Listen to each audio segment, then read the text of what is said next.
7절에서 11절 말씀을 통해서 서로 무난하라 라는 제목으로 말씀을 나누고자 합니다. 제가 이제 사역을 이렇게 시작했을 때 왜 전도사와 이제 복음을 전하는 길을 선택을 했냐면은 이제 막 학교도 다니고 이제 그때 대학교 당시였거든요. 이제 저는 일반 대학교를 나왔는데 일반 대학교 다니면서 이제 교회도 굉장히 열심히 나갔습니다. 근데 이렇게 교회를 나가고 세상을 살고 이러다 보니까 저 같은 경우에는 학교를 다니면서도 뭐 술을 마시거나 아니면은 친구들이랑 잘 어울리지 못했어요. 왜냐면은 술을 마시려고 또 이제 친구들이랑 가까워지려고 하다 보면은 문득문득 내가 그리스도인인데 라는 생각이 드는 거예요. 그러니까 친구들이랑 잘 섞이지 못하고 그리고 그 문화에 잘 적응을 못하게 된 겁니다. 그리고 나서 진로에 대해서 가만히 생각하는데 과연 나는 어떻게 살아야 하는가라는 그 질문에 결국 봉착하게 되었습니다. 그래서 이제 복음을 전하는 그 길이 이제 나의 삶에 정말 기쁨이 되고 소망이 되겠다 하는 그런 마음이 강렬한 열정이 들었습니다. 이러한 마음이 자꾸 쉽지 않더라고요. 그리고 가장 기뻤던 일이 언제 일어났냐면은 제가 이제 모교회에서 전도사 생활을 하면서 복음을 전한 적이 있는데 이제 제가 거기에서 사역을 어느 정도 하고 나서 옮길 때가 되었습니다. 근데 옮길 때가 됐는데 부모님이 예수님을 믿지 않고 그리고 한 아이가 자기 친구를 따라서 교회를 온 아이가 있었는데 그 아이한테 복음을 전했는데 복음 예를 들면은 가장 기본이 되는 사형리라든지 그 복음들을 다 전해주고 싶었는데 한 3장까지만 전하고 이제는 못 전하게 된 거예요. 그러니까 너무 미련이 남고 아쉬우니까 그 아이한테 자주 연락을 했습니다. 예수님을 믿어야 하고 왜 예수님을 따라 사는 삶이 돼야 하는지를 그 아이한테 막 설명을 했죠. 얼마 전에 그 아이한테서 연락이 왔어요. 그 아이가 이제 태권도를 전공을 하고 지금은 대학생인데 전도사님 저 뭔가 봉사를 하고 싶어요. 저는 이제 가서 잘 집도 있고 그리고 이제 태권도도 전공을 했고 그리고 능력도 있는데 저보다 어려운 사람들이 너무 많은 것 같아요. 이렇게 연락이 온 거예요. 그러면서 이제 제 안부를 묻더라고요. 확실히 그때 느꼈어요. 무엇을 느꼈냐면은 이전에 대학교를 다니고 세상의 흐름에 맞춰서 취직을 하고 그리고 열심히 사는 삶을 살 때에는 이런 전화를 받아본 적이 없어요. 그 아이가 복음을 믿고 그리고 이제는 자신에게 복음을 알려준 사람에게 연락을 하면서 저의 안부를 묻고 또 거기에서 제가 복음에 대해서 다시 한번 설명을 해줄 때에 큰 기쁨이 제게 임하는 것을 느꼈습니다.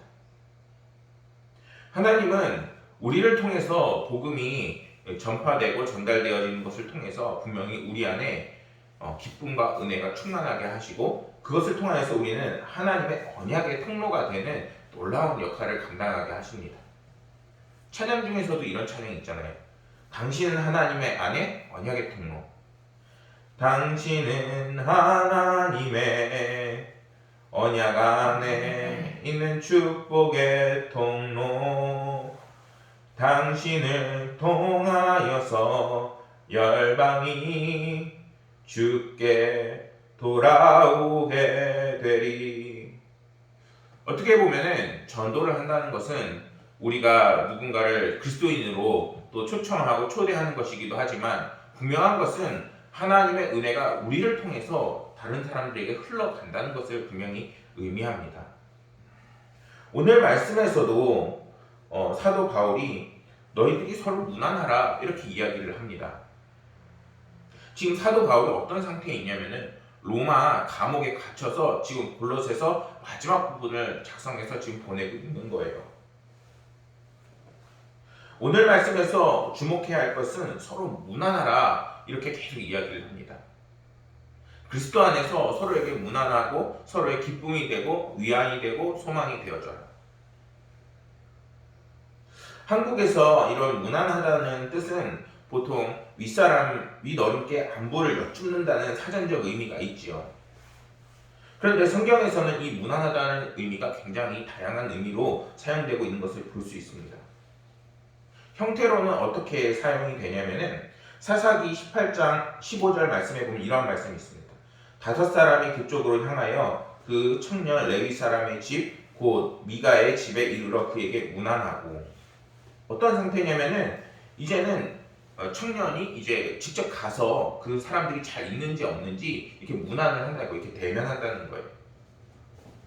대면하는 것이 하나 있습니다. 또 성경 속에서는 이런 형태로 이런 문안하다는 얘기가 나옵니다.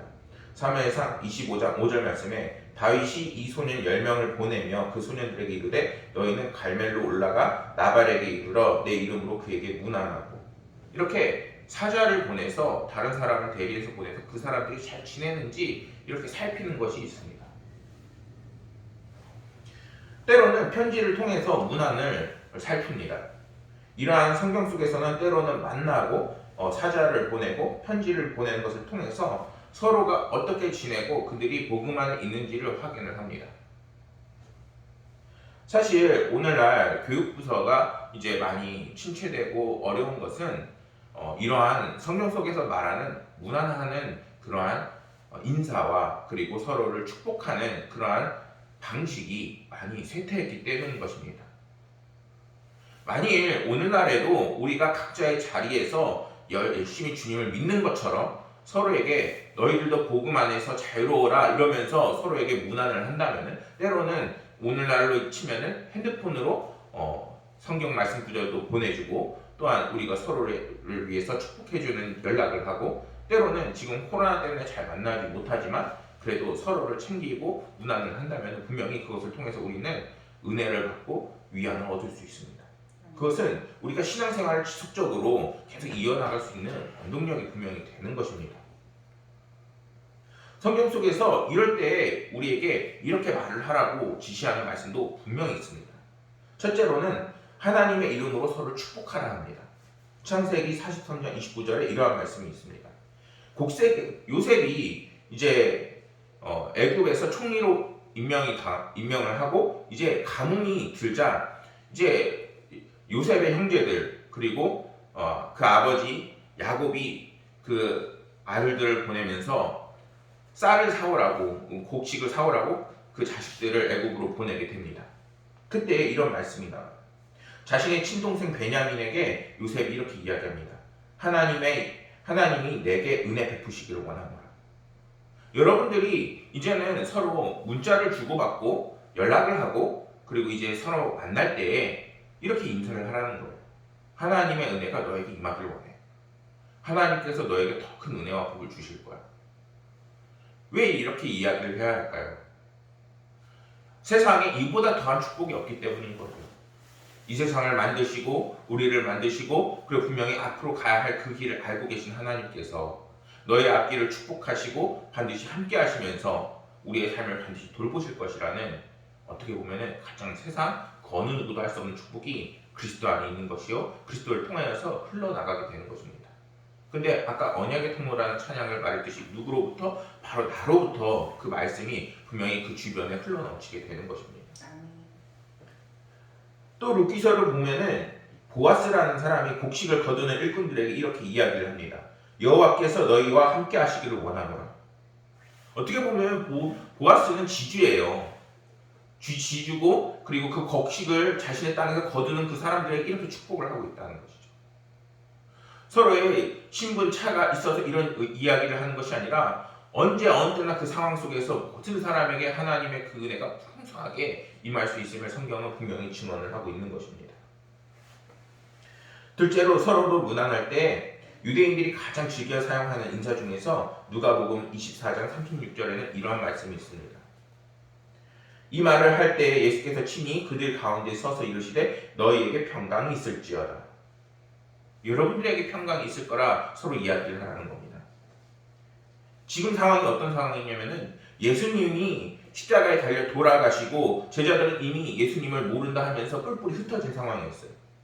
예수님을 배반하고 떠난 제자들에게 예수님께서는 3일 만에 부활하시고 찾아오셔서 그들에게 문안 인사를 해줍니다. 그리고 너희에게 평강이 있을지어다 이렇게 이야기를 해주신다는 거예요.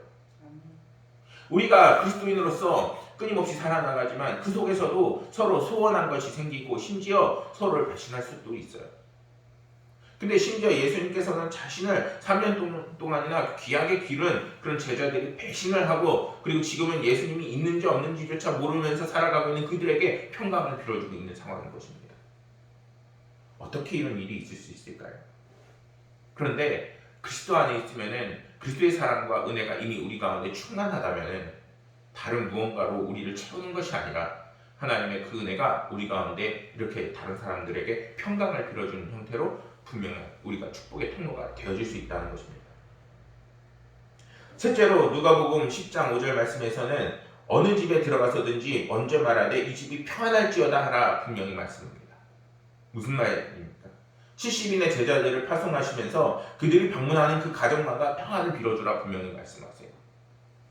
여러분들이 이제는 전화하고 그리고 만나는 모든 사람들에게 하나님의 축복을 빌어주고 그들의 삶이 평강하길 바라주고 또한 그 사람들의 그 가정까지도 이제는 하나님의 평안이 깃들기를 하나님께서는 분명히 말씀하신다는 거예요. 근데 여기에서 멈추지 않습니다. 성경은 분명히 더 말씀하세요. 열왕기상 1장 31절에 밧세바가 얼굴을 땅에 대고 절하며 주 다윗의 왕은 만세수를 하옵소서 하니라 이렇게 이야기를 합니다. 이거는 만수무강하라는 얘기예요. 만수무강하라는 게 무슨 뜻이죠? 우리가 너무나도 잘 알고 있죠. 건강하고 오래 살라. 여러분들이 2021년도 아직 시작하는 단계에 있어서 이제는 구정이 다가와요. 더 많은 분들과 이야기를 나눌 거고 전화를 해야 되는 상황이에요. 코로나 상황 우리를 서로 간에 가로막고 있고 서로 축복하지 못하게 하고 하나님의 복음이 전파되지 못하게 하고 있지만 분명한 것은 이제는 서로에게 더욱더 연락하는 상황이 일어날 거라는 거예요. 그때 방설이지 말고 전화하셔서 건강하고 늘 하나님 은혜 안에 있고 그리고 하나님의 평강과 은혜가 그들의 삶 속에 가득하기를 소망하다 하고 축복해 주시기를 소망합니다. 이거보다 더한 축복이 어디 있을까요? 우리가 이렇게 서로를 위하여 기도해주고 그리고 축복해주고 그리고 서로를 아끼고 사랑할 때 하나님께서는 그러한 은혜가 우리 가운데 끊임없이 넘칠 수 있도록 말을 하고 복음을 전하고 이러한 증거하는 삶을 살수록 우리 안에 더 큰 힘을 우리에게 부어주십니다. 마지막으로 사무엘상 1장 17절에 이러한 말씀이 있습니다. 엘리가 대답하여 이르되 평안히 가라. 이스라엘의 하나님이 내 기도하여 구하는 것을 허락하시기로 원하노라 하니. 사무엘의 어머니 한나가 사무엘 이제 아이를 간절히 바라면서 기도할 때에 엘리 제사장이 그 여인에게 평안히 돌아가기를 바라면서 그의 기도까지도 응답하기를 바란다고 분명하게 이야기해 주십니다. 아직 우리 이제 시작하고 있는 단계에서 정말 2021년도 여러분들이 간절히 바라고 원하는 것들이 있을 거예요. 그것에서 여러분들의 그 기도가 하나님으로부터 응답이 되어지고 서로에게 드려지는 축복과 은혜가 이제는 나누어지면서 더 큰 은혜로 발전할 수 있다는 거예요. 사랑하는 여러분, 오늘 말씀에서 사도 바울이 우리가 그리스도인들끼리 서로 무난하라는 것은 이제는 더욱더 예수 그리스도 안에서 우리가 주님을 바라보고 서로를 축복하며 이제는 그리스도인으로서 서로 보듬어가는 삶을 살라는 것입니다. 이제는 하나님의 이름으로서 서로를 축복하고 환난과 고난으로 찌들어 있는 삶에 예수 그리스도의 감동이 들어와 우리의 삶에 환기가 되어지고 주님의 평안이 가정하게 임하게 되어지며 서로의 건강과 장수가 더욱더 축복되어지고 우리의 인생에서 간절히 바라고 원하는 것들이 하나님 뜻에 합하여 응답받는 인생을 사는 삶. 얼마나 은혜롭고 축복스러워요. 그것이 여러분들이 무난하는 그런 모든 언어와 삶의 태도와 그리고 무난하는 모든 방법들을 통해서 여러분들이 다른 이들에게 축복의 통로가 되어질 수 있다는 것입니다. 사랑하는 여러분, 더욱더 주님의 사랑을 여러분들 안에 채우시길 바라며 이제는 주님께서 바라시는 대로 서로를 축복하길 소망합니다. 근데 그 축복은 여기서 끝나는 것이 아니에요.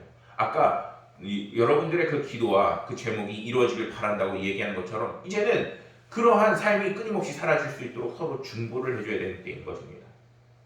오늘날 끊임없이 단절이 되고 코로나로 인해서 하나님을 멀리 떨어져서 사는 삶처럼 보이지만 어떻게 보면은 그렇기에 더욱더 중보가 필요하고 주님을 붙잡는 삶이 서로 끈끈하게 오히려 이어져야 하는 노력이 반드시 필요한 시대인 것입니다. 사랑하는 여러분, 이러한 대화를 여러분들이 서로 나누고 계신가요? 서로 이러한 태도로 서로를 만나고 그리고 서로를 축복하고 계신가요? 어떻게 보면 이것을 통해서 주님께서는 예수 그리스도를 드러내라는 삶을 살라는 것입니다. 우리의 삶 속에서 증거되어지고 자랑할 수 있는 것은 이제는 주님밖에 없는 것이요 주님의 복음밖에 없는 것입니다. 그러한 의미에서 사도 바울은 8절 말씀에서 분명히 말씀합니다. 너희로 우리 사정을 알게 하고 너희 마음을 위로하게 하려 함이라. 사랑하는 여러분, 서로에게 기쁨과 그리고 위로가 되어줄 수 있습니다. 중요한 것은 우리가 서로에게 상처 주는 말과 그리고 서로를 미워하는 것이 아니라 그리스도 예수 안에서 내 안에는 그리스도의 사랑을 채워나가고 그것을 끊임없이 증거하는 삶을 살 때 하나님께서는 우리의 안에 주님이 메마르지 않도록 끊임없이 생수의 강물 되어주시는 것입니다. 그리고 더 나아가 사도 바울은 너희를 위하여 애써 기도하는 너희에게 무난하고 은혜가 있기를 분명히 원한다고 이야기하는 것입니다. 그런데 이 사람이 지금 어떤 상황이 있다고 했죠? 로마 감옥에 갇혀 있어요. 그런데 오히려 자신들을 감옥에 갇혀 있지 않고 그리고 자신들의 삶을 살고 있는 그런 교인들에게 이런 기도를 하고 있다는 것입니다. 이러한 축복을 해주고 있다는 것입니다. 사랑하는 여러분, 이것이 바로 그리스도의 마음이요 그리스도를 따라가는 사람들의 삶인 것입니다. 우리의 삶이 얼마나 팍팍하고 어려운 것을 많이 공감을 합니다. 코로나 바이러스로 인해서 지금은 더하지요. 그러나 그러한 삶 속에서도 오늘의 말씀과 같이 서로 무난하며 하나님의 말씀과 그리스도의 사랑을 전하는 삶을 통해서 우리는 반드시 더 큰 힘과 능력을 받을 수 있습니다. 만일 그러지 못하고 자신의 고통만 바라보고 끊임없이 나의 삶만 바라보게 된다면 우리는 작은 우물 속에서 우리는 갇혀서 살 수밖에 없게 되는 것입니다. 오늘 말씀에서 고난 중에도 축복의 서신을 보내는 사도 바울이나 성숙한 믿음의 선배들이 오늘날 자신의 삶이 어려움에도 우리에게 따뜻함과 그리스도의 사랑을 전했던 것은 그들이 뭔가 넉넉했기 때문에 우리에게 사랑을 전하고 복음을 증거하는 것이 아닌 것입니다. 그럼에도 불구하고 예수 그리스도의 사랑이 그 안에 가득하고 그리고 그것을 전하지 않으면 안 되는 삶을 살았기 때문에 이제는 주님을 믿는 그 믿음으로 그 삶을 진행했던 것입니다. 저도 그러한 분들을 통해서 복음을 들었고 그리고 이제는 그러한 간절한 복음 그리고 가난하지만 너무나도 따뜻했던 그 복음을 통해서 저의 삶이 분명하게 구원받았음을 여러분들한테 고백을 합니다. 오직 그리스도의 사랑만이 우리를 분명히 변화시킬 수 있고 그것이 우리 가운데 가득 찰 때에 우리의 삶은 이제는 주님을 증거하는 인생을 살아야 하는 것입니다. 만약에 그것을 증거하지 않고 내 안에만 담아둔다면 결국 그건 역시 흘러나가지 않아 메마르게 되고 말 것입니다. 우리 역시 하나님의 은혜로 끊임없이 흘러넘치는 삶, 하나님의 은혜로 초청받는 삶이 되기를 간절히 소망합니다. 그것을 위해서 오늘 사도 바울은 서로 무난하라 이렇게 이야기하고 있는 것입니다. 어느 초등학교 교실에 한 아이들이 한 사람씩 일어서서 글짓기를 발표하고 있었습니다. 숙제의 제목은 부모님이 하시는 일이었습니다. 세상에는 참 다양한 직업이 많이 있어서 아이 중에 같은 직업을 가진 부모님이 별로 없었습니다. 그렇게 아이들은 각자의 부모님의 직업을 재미나게 발표를 했는데 그리고 나서 한 아이가 나와서 발표를 하려고 하자 선생님의 그 마음이 너무나도 힘들었습니다. 왜냐하면 그 아이는 부모님이 이혼하고 가정 형편도 어려워서 오래전부터 보육원에서 생활한 아이였기 때문입니다. 선생님은 이 아이를 미처 생각하지 못하고 이러한 숙제를 낸 것을 자신을 많이 원망했습니다. 그런데 이 아이가 이렇게 이야기합니다. 우리 엄마의 직업은 아이들을 보살피는 일입니다. 그런데 아이들이 너무 많아서 빨래도 많이 하고 청소도 많이 하고 설거지도 많이 합니다. 그래서 엄마는 항상 바쁘시지만 우리가 자려고 불을 끄고 누우면 잘 자라 사랑한다고 언제나 큰 소리로 우리에게 말씀해 주십니다. 그래서 저는 엄마가 참 좋습니다. 같은 반 친구들은 이 발표가 굉장히 평범한 발표라고 생각했습니다. 하지만 이 이야기를 들은 선생님은 이 이야기가 자신의 보육원 생활을 하고 있는 것을 아니까 더 큰 은혜와 감동을 받는 그런 이야기가 되었습니다. 이 아이는 자신이 비록 세상에서 버려지고 심지어 가정에서도 버려지지만 그 속에서 하나님의 사랑과 부모님의 또 다른 사랑을 깨달아서 이제는 사랑을 줄 수 있는 사람으로 변하고 있는 것입니다. 사랑하는 여러분, 하나님께서는 여러분들이 태어나기 전부터 여러분들을 사랑하시고 예수 그리스도를 보내셔서 십자가에 달려 돌아가게 하시며 우리의 모든 죄를 사하여 주시면서 이제는 그러한 사랑이 우리 가운데 흘러넘치고 그것을 증거하는 삶으로 우리를 인도하십니다. 중요한 것은 우리가 그러한 하나님의 초청에 응답을 하고 이제는 그러한 삶을 끊임없이 살아나가는 것이 중요한 것입니다. 그러기 위해서는 매 순간 하나님과 예수님의 그 이름을 부르짖으며 그리고 그 사랑을 우리 가운데 분명하게 채울 수 있어야 하는 겁니다. 그리고 이제는 여러분들이 축복의 통로가 되어 주변 많은 이들에게 문안하고 인사하고 연락하면서 서로에게 하나님의 사랑으로 축복하여 주시고 그리고 하나님의 평안이 그들에게 임하기를 원해 주시고 그 가정 가운데 하나님의 평강이 임할 뿐만 아니라 그리고 그들이 바라고 원하는 기도하는 것에도 하나님의 응답과 뜻에 합한 삶을 살 수 있도록 중보기도를 해줘야 하는 것입니다. 어떻게 보면은 왜 우리만 이렇게 해요? 라고 분명히 질문할 수 있어요. 하지만 하나님의 놀라운 신비의 원리는 우리가 우리의 모든 것을 비울 때 더 크게 채워주시는 것에 놀라운 그 원리가 숨겨져 있음을 기억하시길 소망합니다. 사랑하는 여러분들이 2021년도 더욱더 서로를 문안하시고 그리고 이러한 문안을 통해서 여러분들도 위안을 얻고 복음에 더욱더 증거하는 삶을 살아 하나님의 놀라운 사랑과 은혜가 여러분들 삶 가운데 더욱더 넘쳐 흐르기를 간절히 소망하겠습니다. 기도하시겠습니다. 우리를 사랑하시는 주님, 오늘 서로 문안하라는 의미를 말씀을 보면서 그곳에 담겨있는 여러 가지 의미의 방법과 그리고 아버지 하나님께서 우리가 어떻게 서로를 위로하고 문안해야 되는지를 말씀을 나누었습니다. 아버지 하나님이시여, 말씀을 마치고 돌아가서 우리가 문안할 때에 아버지 하나님께서 우리를 통하여서 주님의 복음의 전달자 또한 하나님의 기쁨을 더욱더 함께 전하는 하나님의 귀한 일꾼들 되게 하여 주옵소서. 분명히 그것을 통해서 아버지 하나님께서 우리에게 더 큰 은혜를 주어주시고 또한 마르지 않는